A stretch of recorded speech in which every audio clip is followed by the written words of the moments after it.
What's going on, Bottom Line viewers? It's Mitch back here with AC and Kevole. We are here to recap another NFL divisional game. It's the Dallas Cowboys, the LA Rams. The LA Rams advance to the NFC Championship game to take on, rather, AC's Philadelphia Eagles at home or on the road in New Orleans against the Saints. Either one would be a rematch, so that would be pretty fun. But the LA Rams do take it over the Dallas Cowboys in a game that was not a rematch from this season. We did indeed see the better team on the field. That was the LA Rams for a majority of this game. Now, there were some flaws in the Rams game today. We'll talk about that. But overall, they got it done. It's playoffs. No matter how you win, you win. And they jumped out to a huge lead. At halftime, they were up 20-7. So they were pretty much in control of the game the majority of the time. Guys, what was your thoughts on the game? We'll start off with Kevole. Really thought the Rams could have been up a little bit more. I thought there was a little, they left some points on the field. They left that big interception in the first half on the field. That almost interception by the linebacker there. Ikram, sorry, I mispronounced his name. Red zone was a bit of a struggle, but they were able to dominate the line of scrimmage overall on both sides. To me, the player of the game, one of the players of the game is John Sullivan, the way that they took the offensive line. CJ Anderson, just, you called him fat in the chat, but this guy was averaging at that time 8.4 yards a carry, which is not. He's fat boy CJ. Well, he was carrying a load, man. That's for sure. He really offset Gurley. And Jared got. I thought there were some really we'll get into some gutsy calls that McVay made. I was overall pretty impressed with Jared Goff. I thought he made some really good throws in this game. Didn't make a lot of mistakes. In my mind, the secondary for the Rams had a bit of a struggle, but overall they made okay. And we heard a lot of Ndamukong Suh, which I think we needed to hear.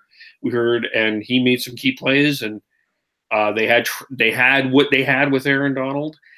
The Cowboys were chasing this game from pretty much the start. Yeah, they got the lead, but I know that people are going to get angry at Dak, but I think Zeke's going to have to take some heat on this as well.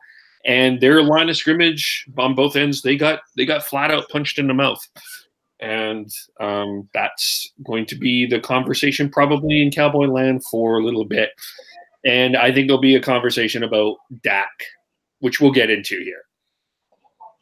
Yeah, Kev, I thought that in the game earlier, the Chiefs and Colts, that game, whoever won the line of scrimmage, it was the Chiefs. They won the game. Tonight, we saw the Rams win the line of scrimmage against the Cowboys. They ended up winning the game.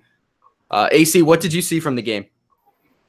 No, I thought it was two good teams, and I've always been hard on the Cowboys, but I do think both these teams deserve to be in this situation.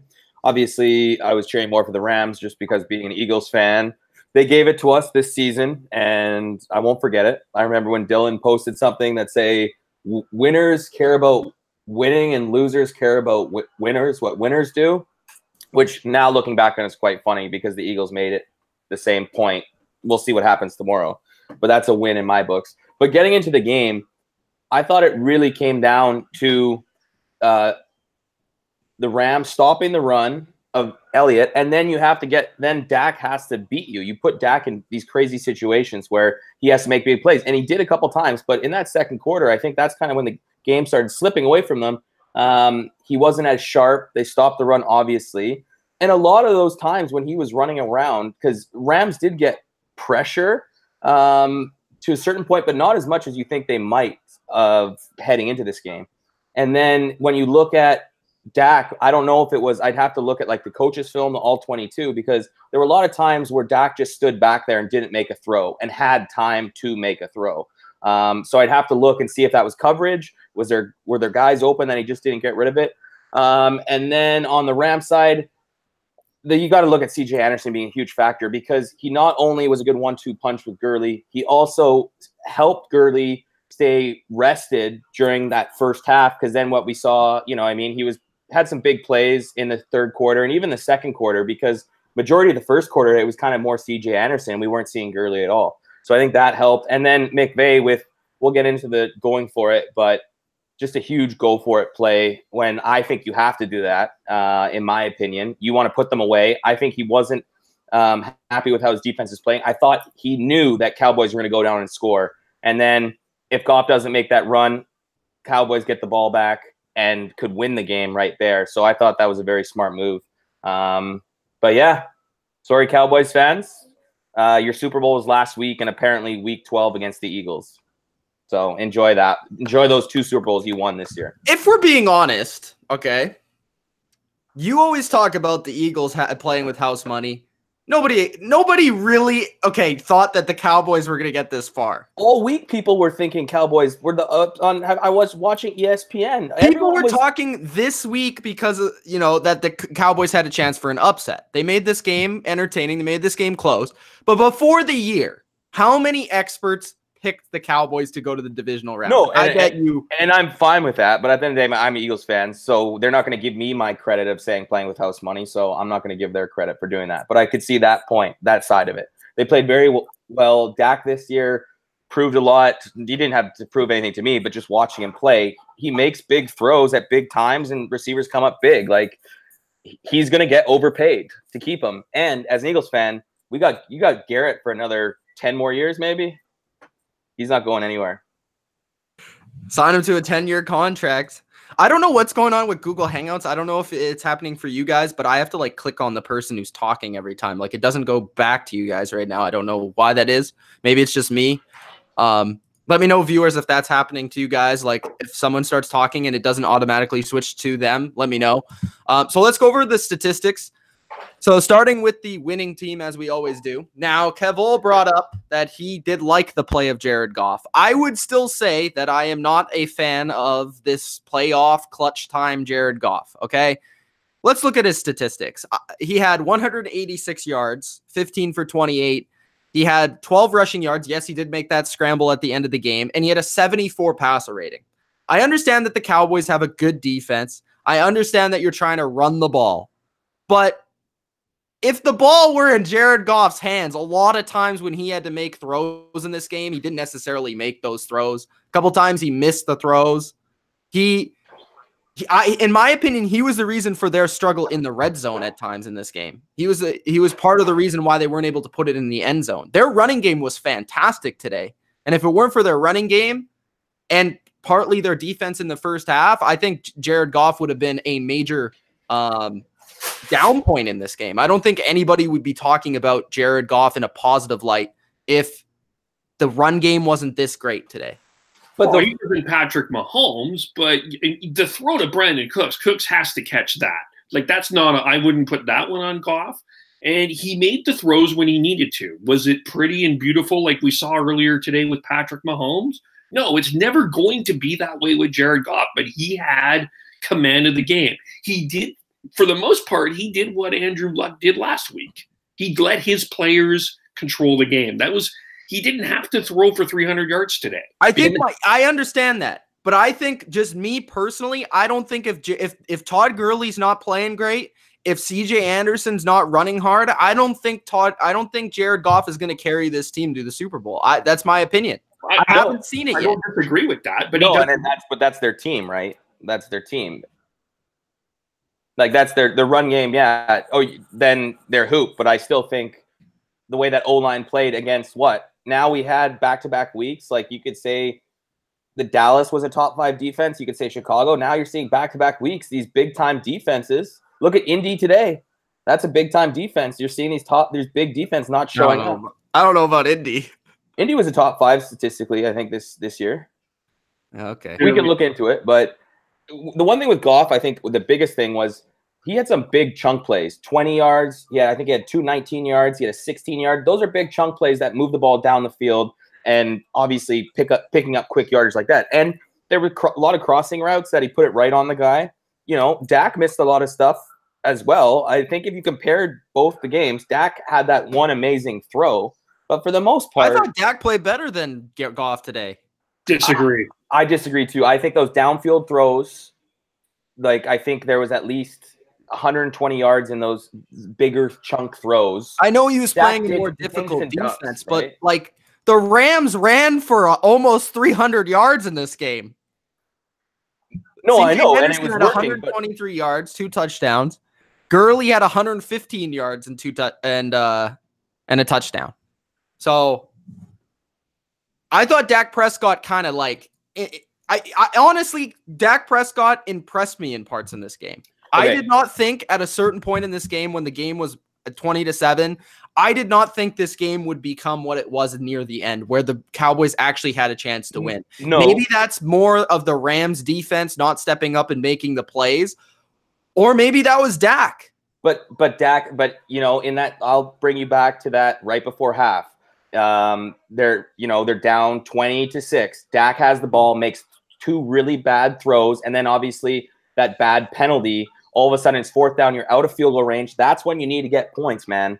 And he missed some throws, even to get to that 3rd down. Missed some throws to be in that situation. Obviously, it was a very strange call, but still, you put yourself in a situation on a longer 3rd down because you weren't making throws, and then you're out of field goal range. That was a time I thought he could take over, and then also that first drive of the second half.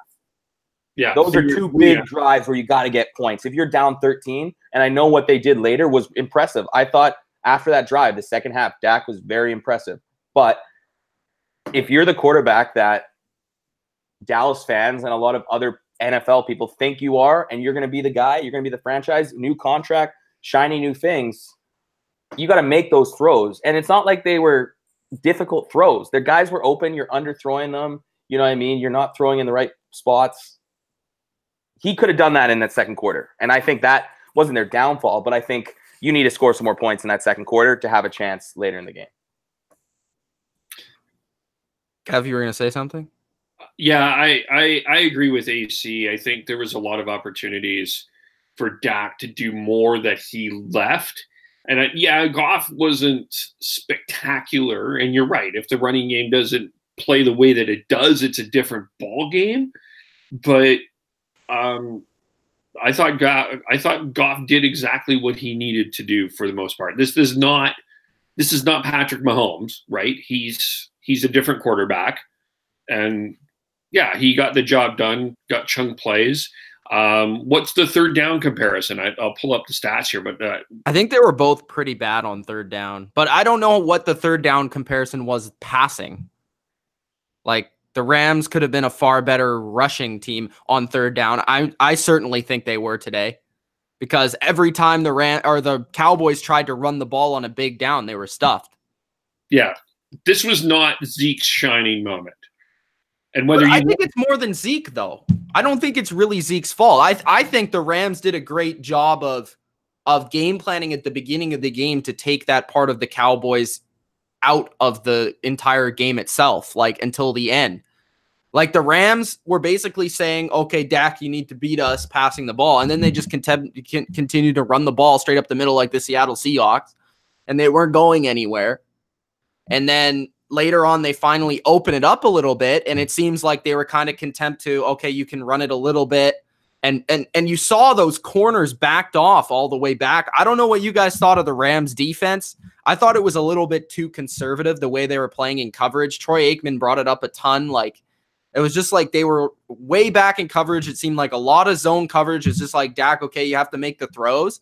And to me, yes, I'll say Dak made a lot of the throws. But then also to criticize Dak, I would say, hey, man, you need to get the ball out a little bit quicker. Like AC said at the beginning, like, he just, like, a couple times it just seemed like, okay, there should be a guy wide open right now. Like, the guy's 10 yards off.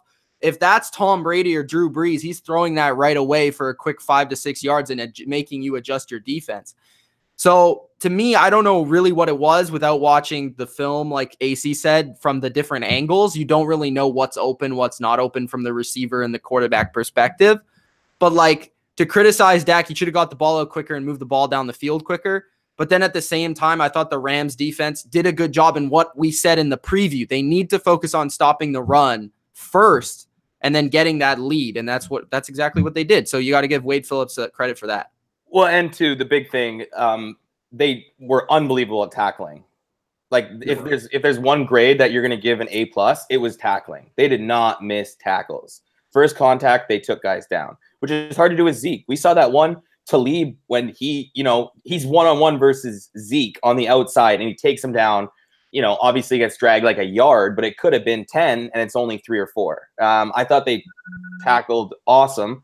And then again, too, we don't want to talk those interceptions because I think Goff could have had 1, but those 2, how much does this game change and the talk about Dak change if those 2 throws that hit? I think one was a safety or corner. Yeah, that went right into his hands, and then the linebacker. Obviously, in hindsight, I don't like to do that, but those are pretty easy. I would think Kevole would catch those. He'd be in perfect coverage. No, because Dak would have thought Kevole was going to blitz, and then he hit into the flats, man. He wouldn't even saw it, and we picked it off. Touchdown. Hey, I was a guy in the flat. Dallas was 1 for 10 today on 3rd down. Yeah. So. Pretty bad. What did we think of that decision? Because this was a crucial point in the game. 4th and 1, they handed the ball to Zeke right up the middle. To me, that's the issue the issue here is that's your best player other than Dak. That's the guy that's got to get you the 1 yard. No, don't say other than Dak. That's the best player. Okay, fair. But I mean, if the best offensive player, the best is Zeke, he's got to find a way to get that 1 yard.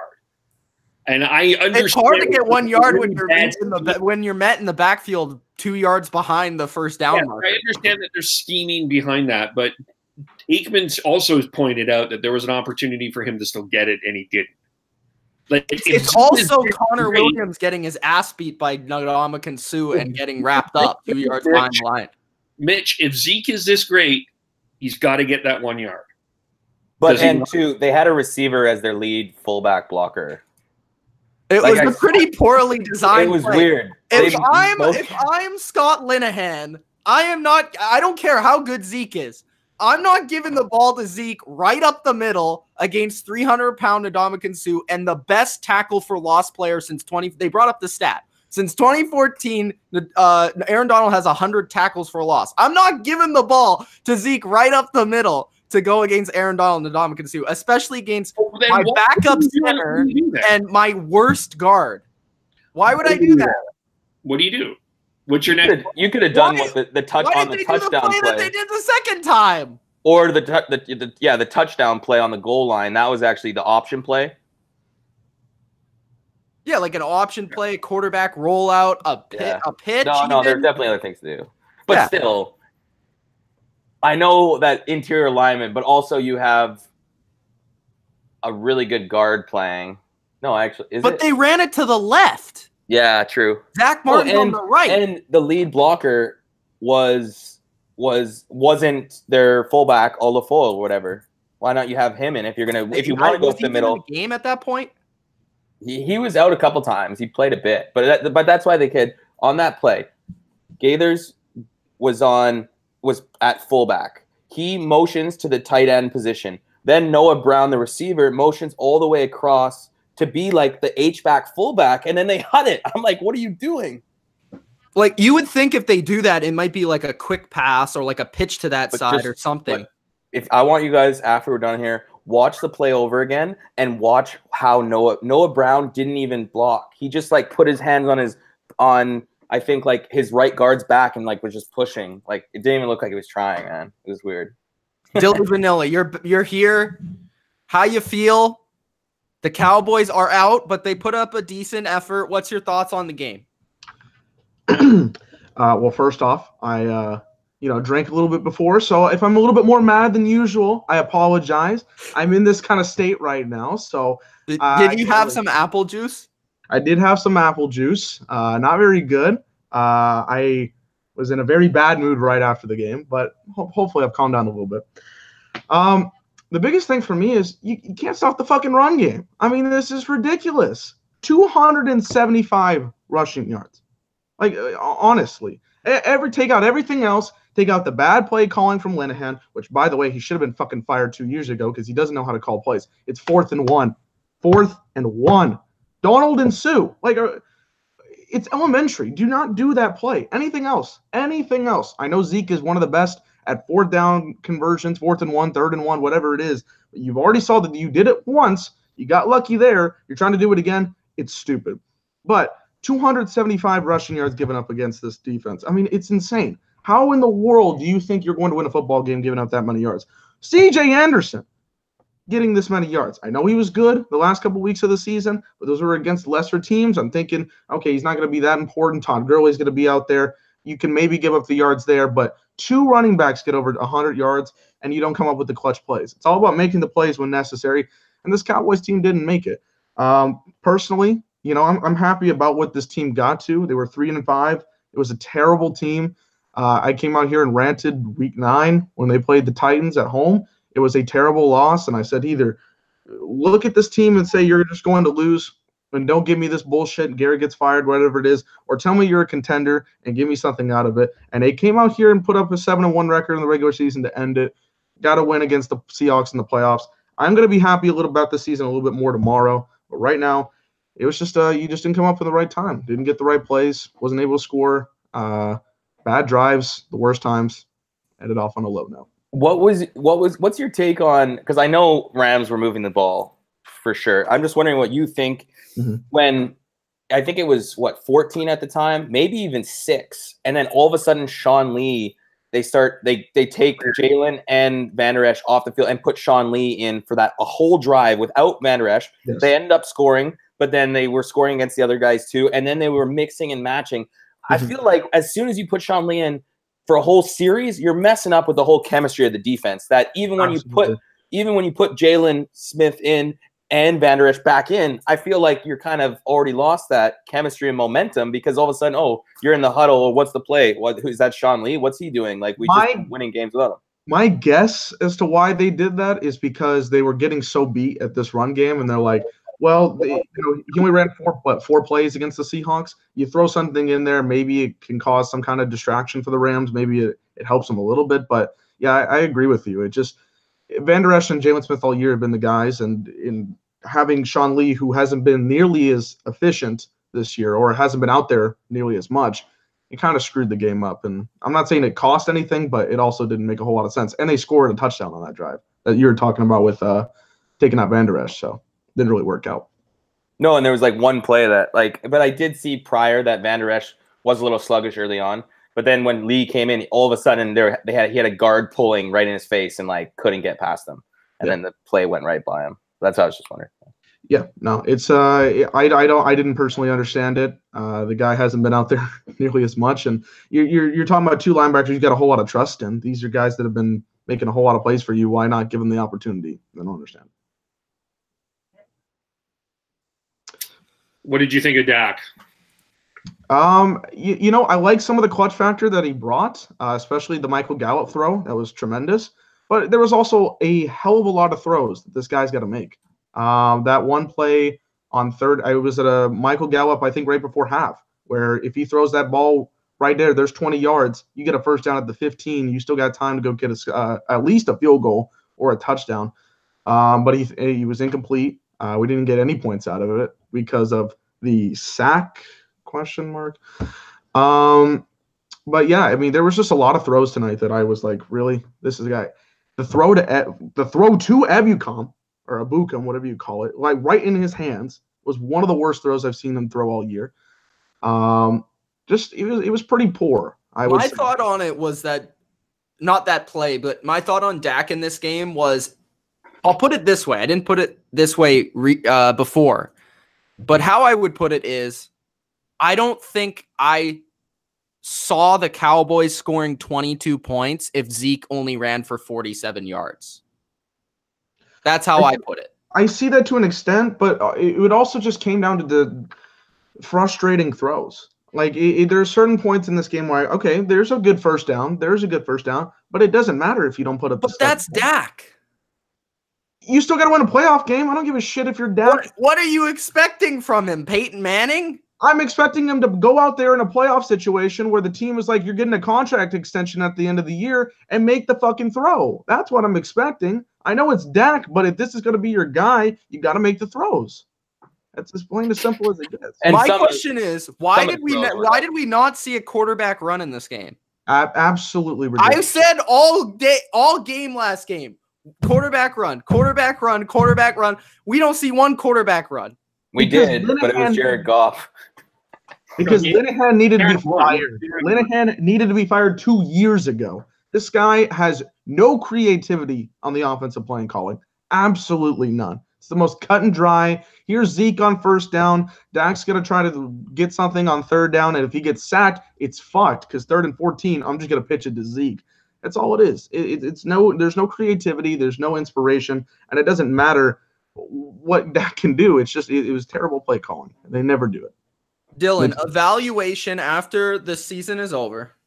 Evaluation of the Amari Cooper trade. I still think it's a great trade. When we talked about it as soon as it happened, I was very skeptical. I said this guy has talent, but you're giving up a first-round talent for a guy that's kind of underproduced a season and a half or so. But the second half of the year, he made a huge difference. He made the offense, have a little bit of a spark, have some chemistry. He had 3 games over 100 yards and I believe 2 touchdowns in 2 of those 3. So he was very effective. He's a very good talent that makes this offense a heck of a lot better and has at least adds another depth to this offense. So I still think it's a great trade, and if we keep him going forward, it's going to be a great help for our offense. And Michael Gallup looks like he's going to be somewhat the real deal. He had a very impressive rookie year, and some of those catches and the routes, even some like the fly routes along the sideline that he catches, pretty impressive. I just want to bring this up because we were just talking about Dak. So his evaluation right now, going back to like making the throws, his evaluation that the contract he's probably going to get is going to be 5 years at $24 million a year, which would make him the 9th highest paid quarterback, which is actually pretty reasonable. So it actually might be higher. That's just evaluation.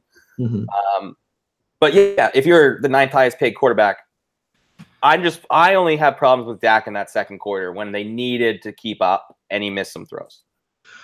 I'm not saying he's not worth the money. Like I like Dak as a quarterback.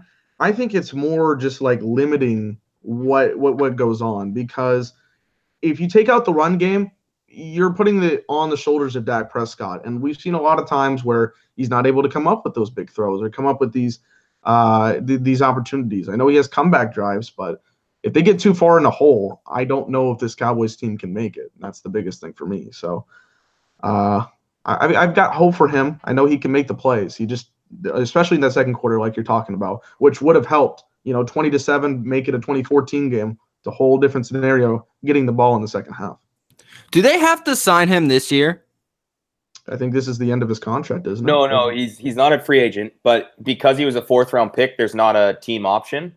So like Wentz he has another year. He has another year after this year because he was a 1st-round pick. But that's why. So could they technically sign Dak like at the end of next year? Yeah, technically. But then he can decide that he won't accept it and go into the free market. So that's why you kind of either sign him now or after the season or within the first 4, 5, 6 weeks of the NFL season. Because my thing is I want to see Dak. I think they should fire Scott Linehan. They should. This is absolutely the first thing they need to do at the end of the year, like to Monday. So my point is, I want to see him with the new offense, Amari for a full year, Gallup with 1 more year. I want to see this offense, and hopefully Frederick is back. I don't know what's going on with him. But I want to see him with another year, because to me, I've always said, I don't think he's as good as Cam, but he's like a comp to Cam. Their playing styles are similar. And I want to see somebody utilize his skill set better in this offense. Is he a top 10 quarterback? No. Is he a top half quarterback? In my opinion, yeah, probably he is. I think he proved that over the last half of this season. I think the same thing that I was saying earlier in this video. If Gurley and Anderson have the same game that Zeke has, I think we're talking about Goff the same way we're talking about Dak right now. So for me, I just think it's pick your poison. Plus, Goff is with McVay and Dak is not with McVay. So I don't know. I think you're going to pay him. And plus that, if you're paying him the 9th most money in the league, 1 or 2 years after that, he's going to be the 13th highest paid. For sure. Yeah, exactly. Inflation. Yeah. And the thing is, at the end of the day, Dylan being a Cowboys fan, and I've watched because they're obviously in the NFC East. He's only made $2.8 million, and to see what he's done with all the wins, like he deserves to get some money back there. Oh, for sure, for sure. By the way, I just want to point out a tweet from December 9th, 2018. Mitch, Dak is a bottom 5 quarterback. Well, there you go. There. Well, he was playing like that at that point. Oh, You said the second half of the year he was a top half quarterback, but that was from the second half of the year. So. Well, he's got the receipts, man. In December, he was. The second half of the year. What in December? What do you want from the guy? No, in December he was good. He's Indianapolis. In December he was good. But that tweet is from December 9th. In that game he played like crap. Do you not say that? I don't understand how that equates to you getting this right, but no, he bet on them, man, and he was sour. Oh, okay. Why is it so hard to explain? This fluctuates throughout the year. The guy could be the best at one point, the worst at one point, bottom 5. But I think at the end of the year, evaluating his entire year, he had a poor start. He wasn't great at the beginning. He had some decent games in the middle there, and he had a really good late half of the year. He had some down points, like the Colts game, but he had some good points as well. And I get that. I'm just saying that you put him as he's a top half quarterback based on the second half of the year, and that tweet was from the second half of the year. So I'm just yeah. So that's what I'm going to put out there. And the thing is that Dak is going to get his money, and he deserves it. But like Adam said, the work ethic and the time and all the good stuff that has come from these 3 seasons with a very cheap contract, you got to be pretty happy with what he's been producing. The most comeback wins since 2016, tied for the second most wins since 2016. So, it is a promising future. It's just right now there could have been so much more in this game to change it up. That's just how I feel. It's just strange that I'm just wondering how far can they go, because they still, even over the last 4 years, they still have at least 4 to 5 stinkers. Like all their losses, they're bad. They aren't really close. It's like they didn't play well and got dominated by whoever, and it happens. I just feel like you got to just minimize those to only like 2 times, 3 times max, right? And then you fans would feel good too if there was like they lost like close, like if a team just drove the field or something like that, right? So just interesting, like this thing. But I can't say anything because the Eagles had about 7 stinkers, maybe even 1. Yeah. Anyways. Well, and also it's like this team is young. There's no starter over 30, so this team.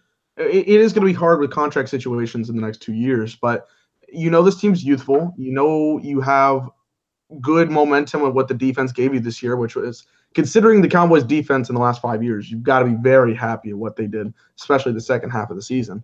Yeah, I mean, I think you need to fire Linehan. That's the first thing this team needs to do. I will say this: the Cowboys have done an excellent job drafting over the past 3 to 4 years. Yep. They have definitely been one of the best teams at drafting over the past few years. Okay, we're going to get to the comments. Also, did we miss anything in this game, like any big plays or big moments that are going over our heads that we should be talking about right now? I don't think we're giving – I understand we have to give Dylan the time to grieve, but really I think the Rams deserve some credit here for how well they played. Yeah. I think an astute acquisition by the Rams getting C.J. Anderson. I didn't realize this guy was cut by 4 other teams. That was crazy. I know that the Kansas City was thinking what's that? Fat C.J. He's the man. But fine, give McVay credit for having the balls to call 4th down and knowing the situation. The guy, as much as sometimes you get frustrated by his arrogance. His arrogance works for him, and he's confident in his team, and he knows what his team has the capabilities of doing. I thought Brandon Cooks and Robert Woods played a pretty good game. Yes.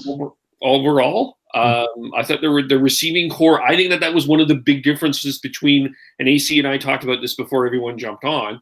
Everyone was expecting Seattle to do what the Rams did tonight, but the problem was the Rams receivers are better than the Seahawks receivers right now. And you could see that hurt what the Cowboys were able to do. That offensive line, although old, did a great job. And Ndamukong Suh had a really good game today.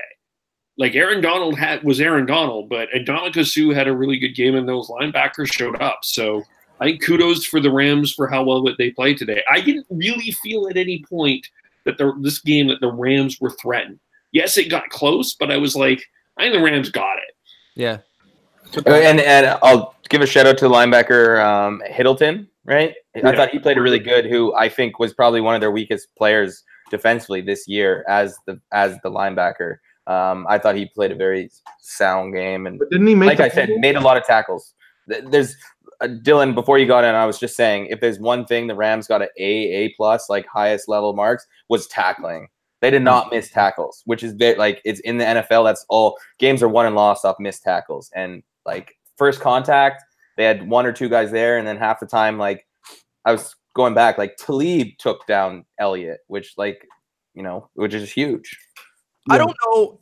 This is a hot take. I don't know if this was like because of the bye week, but I'm starting to think it sort of was.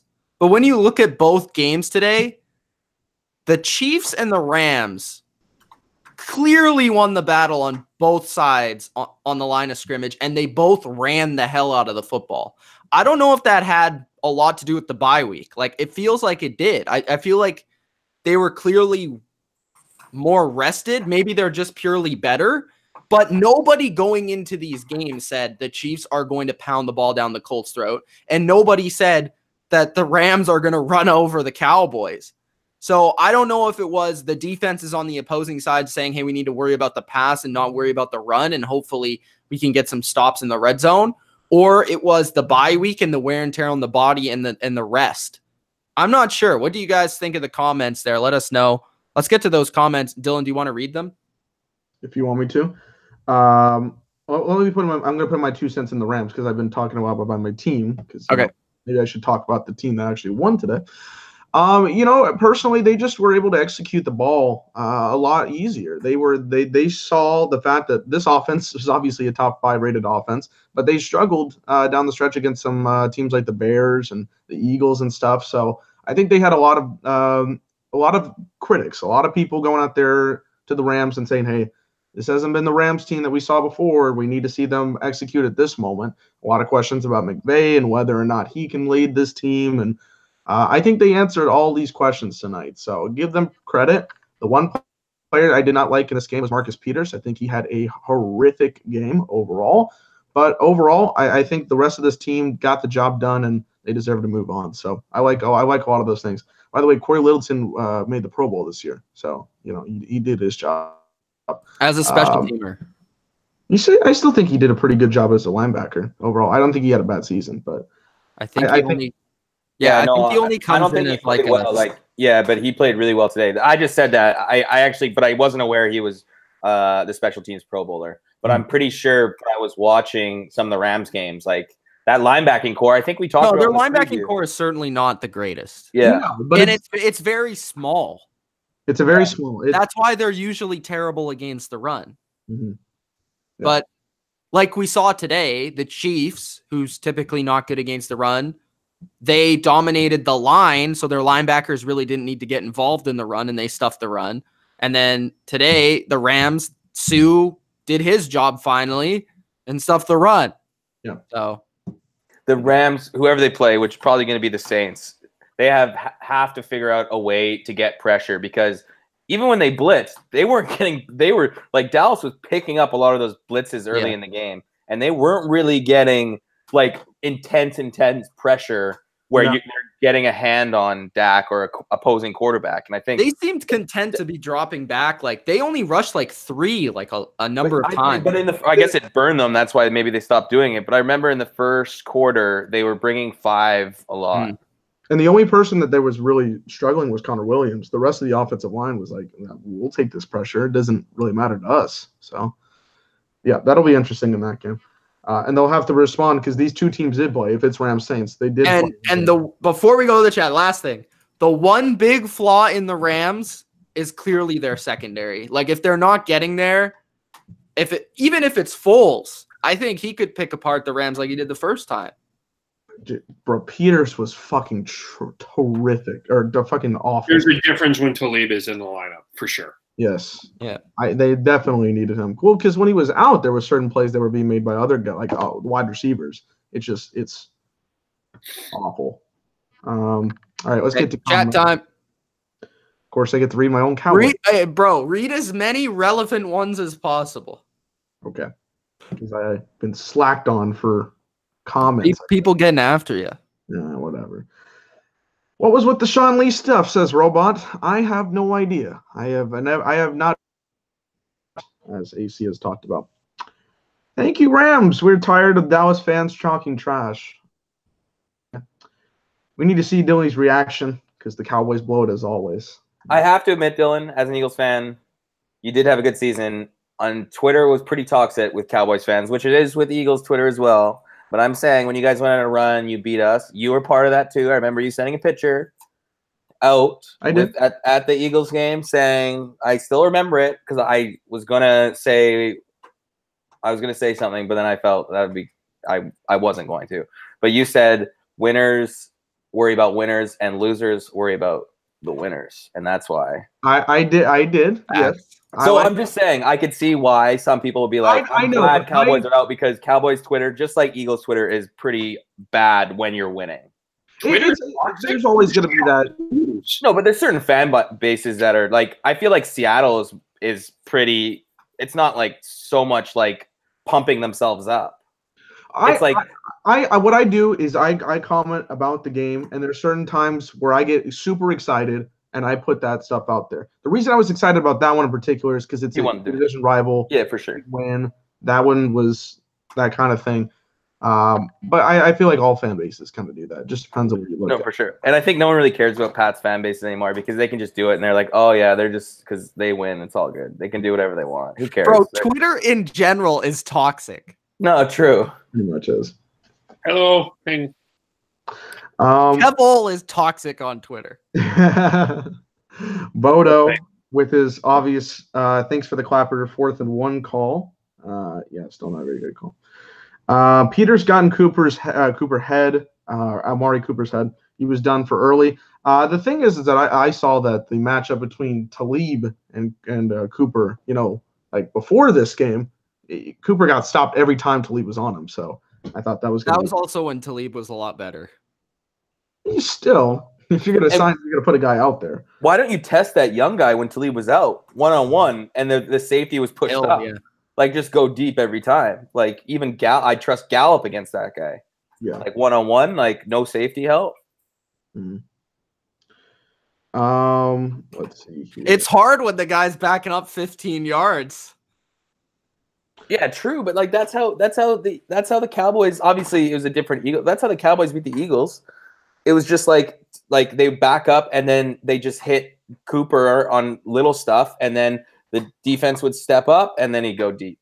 Mm-hmm. Like I think there could have been more, and like you said with the play calling, the Linehan stuff, there obviously there could have been more of that. A little more like gamesmanship, you know what I mean? Yeah. Like try to call a play to set something up for later. Yeah. It doesn't feel like Cowboys Linehan doesn't do that. Yeah. Tom Brady in the chat. Cowboys can't win the game. Tom, get some sleep, bro. You're usually in bed by now. He's usually in bed by 8:30. Get to bed. Get to 8:30. That's a bad bedtime. Yeah, Zeke averaging like 2.5 yards per run. Not a good way to win a football game. Now, if you're the Cowboys, we said it. I mean, if they're not running the ball, they're not going to win. They definitely. And hopefully for next year, they can partly fix that. They need to. I think you still need 2 running backs to win this league. Let's see. I'm looking at the most relevant comments, by the way, for everybody out there. I think you need to be able to pass to win. Well, you do, but you also yeah, sure. But I think 2 running backs. You look what's coming up here. You got Kamara and Ingram. You've got Williams and you also have Breeze.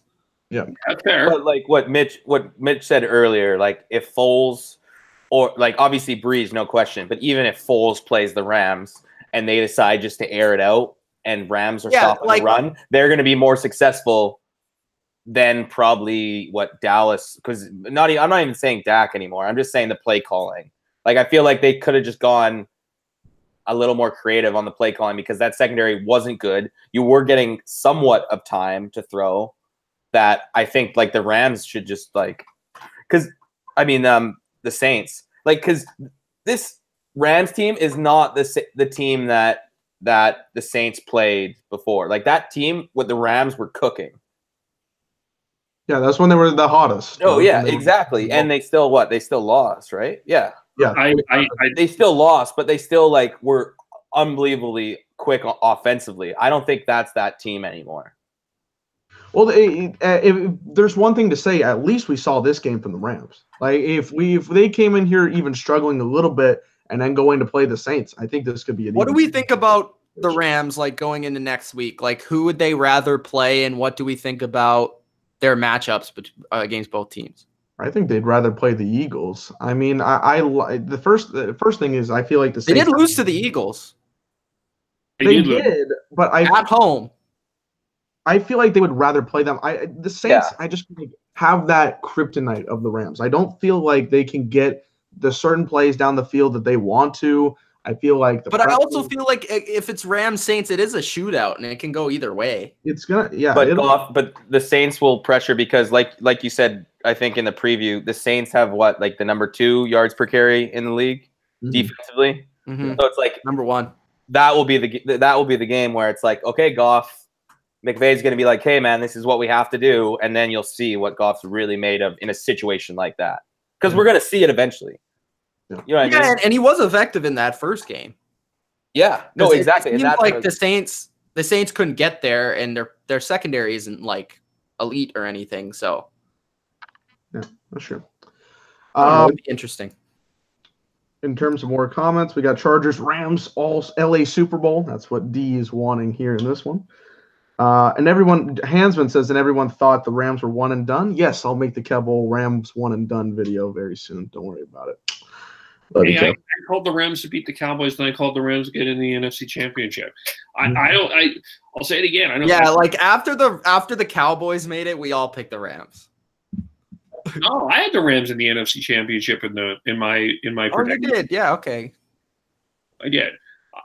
I think getting a guy like C.J. Anderson was a difference maker. I think they don't do it. That was Kevole's best analysis of the season. That C.J. Anderson is going to be the difference maker.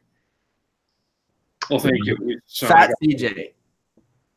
Nobody else saw it coming except for Kevole. Hansman, Saints Chiefs is the way that he wants to go. Personally, if we get anything like Rams Chiefs Week 11, I want that to be the Super Bowl because that would be fucking awesome. I honestly don't. I don't want 54. We had that last year, basically. I want to see defense. I'm more of a. I would like to see more of a traditional. Yeah, I want to see like a in the 20s kind of game. But I don't know. Like, I was a fan of the team. Like, you could say last year was. Last year was probably like the biggest shootout in Super Bowl. I'd have to look back, but I'm pretty sure it was, right? Like the biggest shootout where it's close, everyone's scoring, defense isn't stopping, no punting. There's like one punt. But like, I just don't know. I was a fan, so it wouldn't really matter what the game was like. I'd be cheering for my team. But like from an outsider, like not a fan that had no sides, like what would people watching that game think last year? Because don't get me wrong. I enjoyed the game, the Chiefs game against the Rams, but like it was almost too much. Like I was like, can the guy like actually be near the guy? Like, can the corner actually be within 10 feet of the receiver at some point? Like, this is just ridiculous. I found it to be the most enjoyable game of the year. That's just how I feel about it. Maybe because I like a lot of college football. That's always high offense. It is what it is. But I will say this before AC goes. I've enjoyed the football lately. Like I feel like the football within the last three or 4 weeks has been really entertaining, like balanced. Yeah. And I'd say like the perfect game actually that I actually enjoyed the most from a football standpoint was that I like that New England Steelers game because really? I just enjoyed it because it was because the Steelers won. Well, no, but it was like New England fought their way back, right? Like that's how Super Bowl should be, regardless of the score or being high scoring. someone should always have the ball with a chance to win the game or a kicker to win the game every Super Bowl. To me, it doesn't matter what the score. It could be 6-0 the whole game, and that team that's down 6 has the ball and has a chance like to a win the Super Russell Bowl. Wilson game. Exactly. Yeah. Okay. We got Coach. He says Cowboys not there yet. The Cowboys are not. Need to have a more creative offense, and they need to execute. Yeah, I would agree. I agree with the coach there. I would agree with my boy, Coach. Hansman says, "Bro, nobody expected the Cowboys to win. Chill out." Well, apparently, get up. What was it? What's it? Michael Greensburg, is that his name? I'm not 100% sure. Yeah, like his show, they all picked the Cowboys. Everyone on NFL Network picked the Rams. No, well, no, and then like everyone when I was watching, like there was a lot of people that were big on the Cowboys. But the thing is that Cowboy fans, as soon as people started to expect the Cowboys to win, no, they need to be the biggest of all. No. Like when they had us losing against the Seahawks, I needed that to keep going because that's exactly what helped us win that game. You sound like someone I know. Yeah, that's my style, man. We're big underdogs tomorrow. We need to be the underdogs. Man. Like, wow, if we do win, it's gonna be amazing. But don't get your hopes playing with house money, man. Yeah, exactly. Whatever happens, it's just a game, and everybody in the had a good season. Chargers, so house money. House money. But you said that, like, and especially with the 4-point spread, and more people are taking. I just think it's a good value. Why take the 4 points when if you think it's 4, then you're thinking you might be able to squeak it out a money line? Yeah, like why don't you just go in money line? I'd like to see like the money line bets.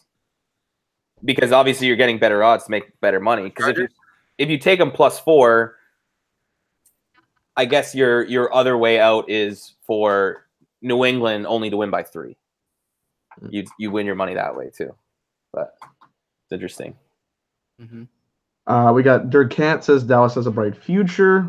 He says every NFC East team does besides Washington. Washington is dead forever. They'll never be relevant. They are the worst franchise in the NFL. They took over from the Browns that's for sure. No, it's still the Bengals or the Cardinals. Both of them are. Oh God, can we just expel all three?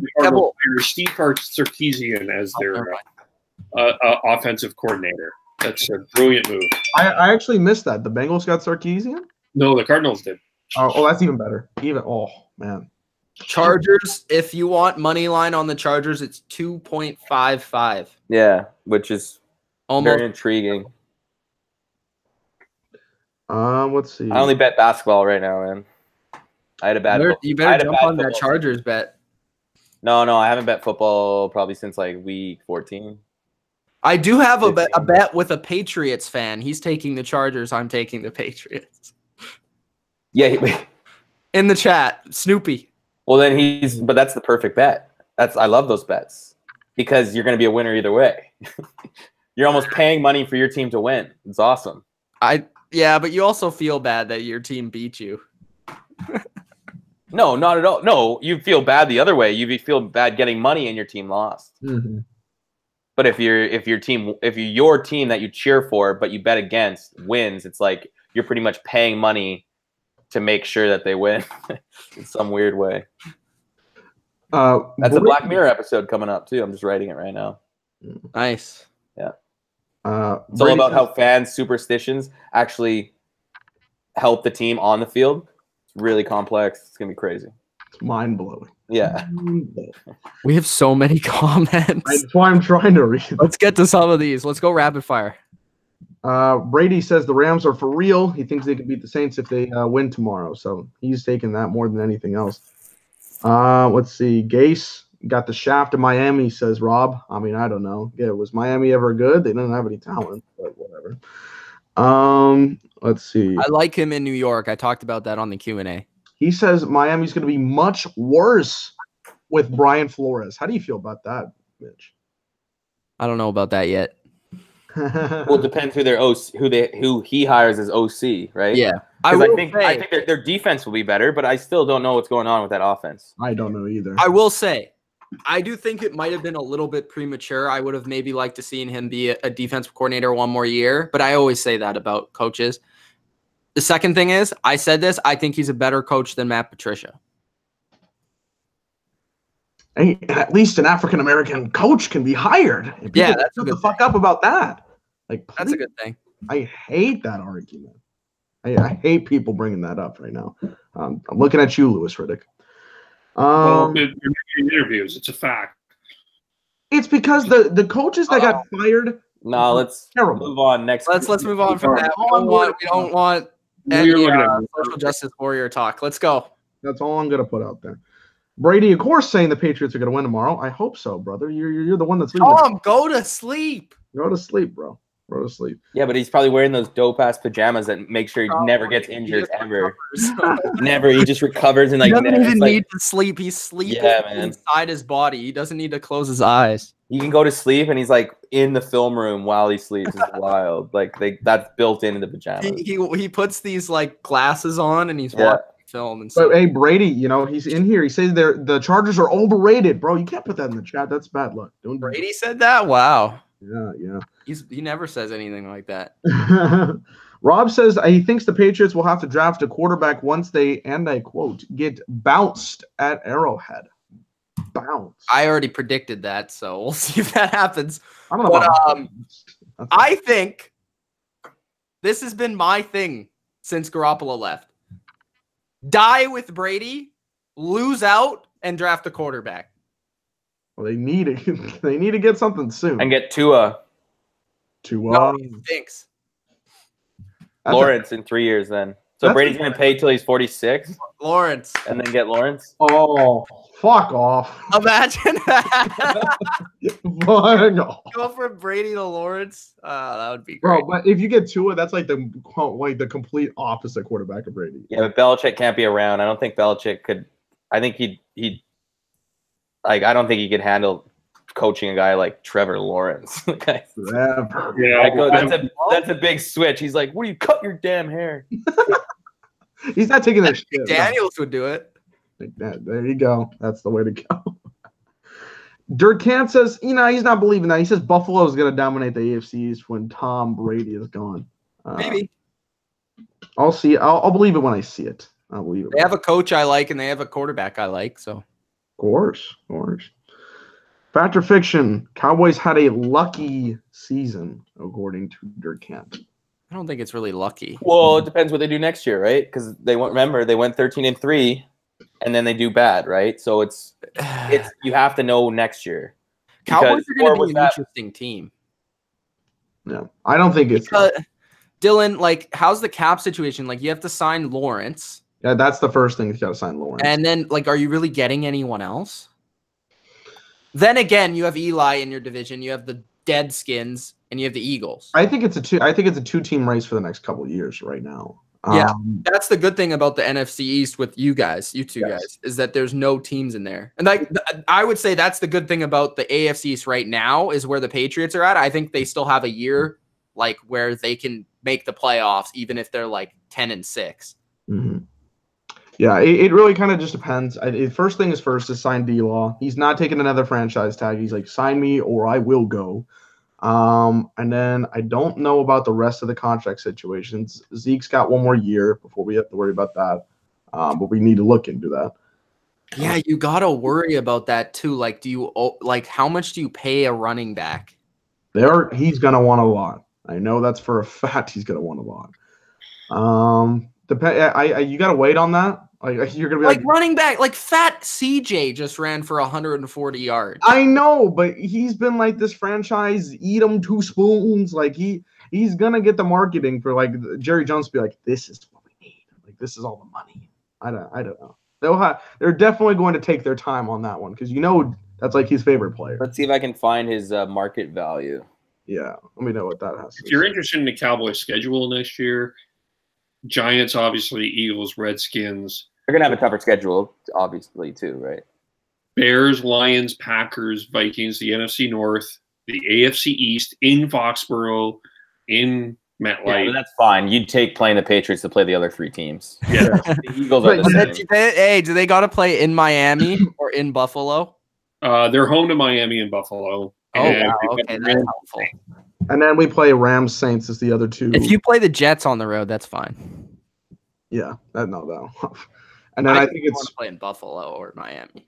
and I think the two random games are Rams Saints, if I'm not mistaken. Yeah, right. They'd be top teams. Like we were. Yeah, because you guys got to play the Rams We and were- the Saints, and the Eagles get the lucky because they get to play the Seahawks. Yeah. That's not an easy matchup. Carolina, Well, but it's at home, Kev. We've been traveling Atlanta. to you all the last couple of years. Carolina or Atlanta, I think it's Carolina. It's Carolina. Yeah. and then they play Minnesota. Mhm. No, they'll get the North like the Cowboys. Yeah, we play the whole North again. No, but you play every team like second place, first place, third place, fourth place, and every No, division. and then aren't there like the ones like if where you have finish to play first place, like the Patriots always play the first place team in every division. Yeah. No, you wouldn't play all. No, you're not your 4 games. Yeah, you do. You play every first place team from the year before. I'm pretty positive. Yeah, Well, that's because one is the you division. play 2 divisions, like one. Yeah. You play Right, one 12. division. Yeah, 4. Yeah, I just didn't think that was. You play your division, one other. That's why it's so like that's what they call like evening it out when it's. No, but I think it would. Is it all? It's all 4-1. It's all 4 first place teams. Yeah, it's not like 2 1s and 2 2s or anything. No. That's No. crazy. Yeah. But I have it. Zeke is projected to be 5 years, average salary just under 10 mil, which would make him the 3rd highest paid running back. Obviously, in the time, Bell's going to get probably more than that. Yeah. Crazy with Bell. Like what's wrong with $15 million? I don't know why he didn't play this year. Well, Bell just made a huge statement that the teams would need him. AKA. Well, like who's gonna sign him? Somebody's gonna get him. The Colts. Yeah, no, they're not gonna No. sign him. Colts should look. No one's at- going to sign him for 15. He wants more than Gurley. Like and that's the 15. Bucs I or thought somebody's Gurley's gonna sign contract him. was. Bro, the I think Jets. Gurley's contract's pretty outrageous. It's insane. That one's insane. 14 mil? Like, that's for a running back? A team like the Jets is gonna look into it. I know that's also a fact. The Jets. I think the Jets is the most like probably the most realistic place. They'll put some market into them. Okay, let's get through a lot more comments here very quickly before we get out. Robot guy says Le'Veon. Wait, I believe he said Le'Veon. Yeah, he says Le'Veon is cancer. He does not want him on the team. There you go. In terms of that response. Let's see. Le'Veon is cancer. Cancer. Now you guys are talking about basketball in the chat. I mean, why? I do not. Blazers. I saw someone said top 5 point guards. We'll give it to AC because he's betting on basketball right now. Where's the list? Where's that top 5? I need to look at that. Well, obviously, it's pretty, like, it would be. Harden, Curry, Westbrook, Lillard. Oh, you're saying like point guards? Yeah. Yeah, but I guess I would say Harden, but he's been playing. But I still have CP3 in the top 5. He still can ball. So then that would be my top 5 probably if I'm missing someone. and then Lillard. Lillard. Sean McVay, Coach of the Year? Question mark from Ferocious Fan. No. It's gonna go to Jason Garrett. Yeah. He is the coach of the year. But like, there's no way they fire him now. Oh no, they're not going to do it. I was listening to a podcast and they were joking around, being like, "Oh, that's why they went for it in Week 17 because he needed that 10." Because Jerry Jones liked that round number. Even if they won the division and he finished 9-7, it wouldn't be as good. But if Jerry Jones wanted to fire him, he'd be like, "Well, look at this. Look at what I did. I won 10 games, not 9, 10." But Jerry wasn't going to fire him anyways. Like if we had Jerry's lost, not firing him until they have a fight. But even with Linehan, how many coaches have been fired? Like under Garrett, like has there ever been coaches to be like, What, or like you just get the offensive job line coach? until you leave? the offensive line coach is the only one I can fucking think of. Yeah, like in like 6 years. 6 years. It doesn't make any sense. The same regime just comes out there. They're like, "Hey, is it 2017? Oh, well, I guess we got to go with a good record 1 year and one bad record the next." My coaches of the year were Pete Carroll and Frank Reich. Mine was those two and Nagy, based on what I saw. But also, Nagy was on my list too. Andy Reid. Reedy. He only has the best quarterback in the league. Oh, why is he the best quarterback in the league though? Because he's Patrick Mahomes. Who No, knew that was because gonna happen coming of the year? Because Andy Reid is a quarterback whisperer, man. Yeah, he was so great with Kevin Cobb.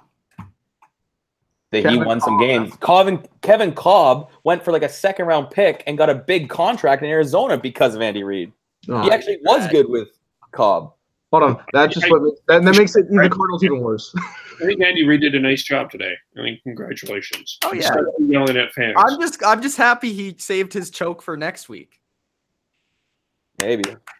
Hopefully my team makes it there. I thought the Patriots were going to lose in Arrowhead. Maybe. We got a chance though if Andy chokes. Andy Reid is undefeated in AFC Championship games in his whole coaching career. Yeah, true. He's 0-0. Yeah, for sure. But that's over 30 years. That's tough. Big numbers. Big brain. Guess. Yeah, to never lose. Never lost. Dominate says Rams signing CJ Anderson on December 18th is why they won. I feel like that's a Kevole burner comment, but I like it. I like it. Don't worry, Kev. You were the one that actually got that, so I'm not making mad at you. Robot says Brady could play to 46, which no. Maybe. Not. I highly doubt that. I wouldn't put it past him. Not gonna happen. Dumpster fire with Eli Assling. Of course. Who's Eli Assing? Assling. Manning over here. Bodo, his Steelers, he wants to hear what this is. Fact or fiction, the AFC North will be like this next season.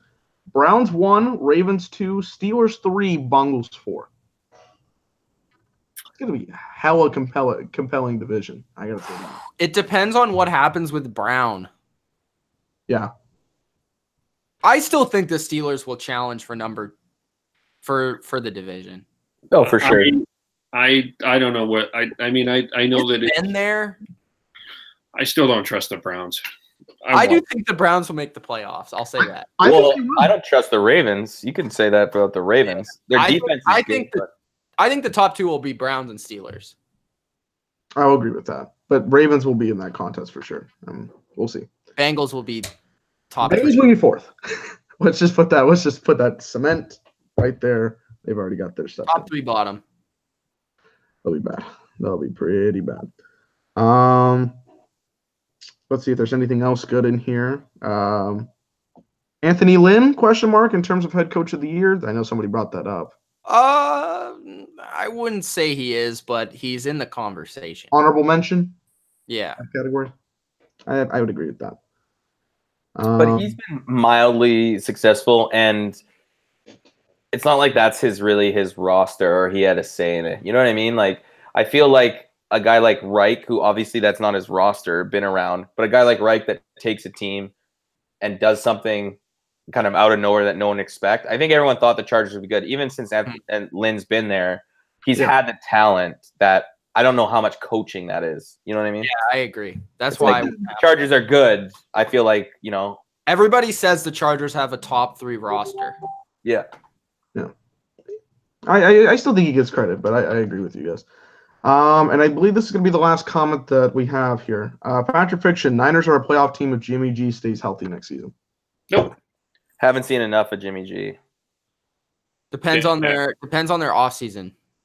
I'd like to see their draft. I would really like to see what they're drafting. They need to improve a few spots on and McKinnon healthy will help too. Because I thought maybe I thought was going to be good no matter what. I thought that was actually missing from the Vikings was McKinnon. He was unbelievable last year. Even just that type of back. Yeah. Agreed. All right, that's it. I'll say this for the 49ers fans. No matter what, at least one of them will rush for over 100 yards against the Seahawks in one game. I'll just say that. He's like, not happening. All right, guys.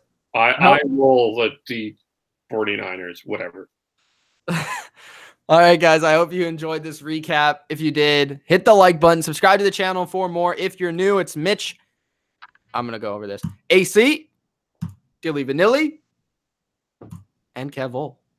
We'll see you tomorrow, guys, for Pats and Chargers. Go Birds. And the nightcap, the Philadelphia Eagles, the New Orleans Saints. Go Birds. Peace out.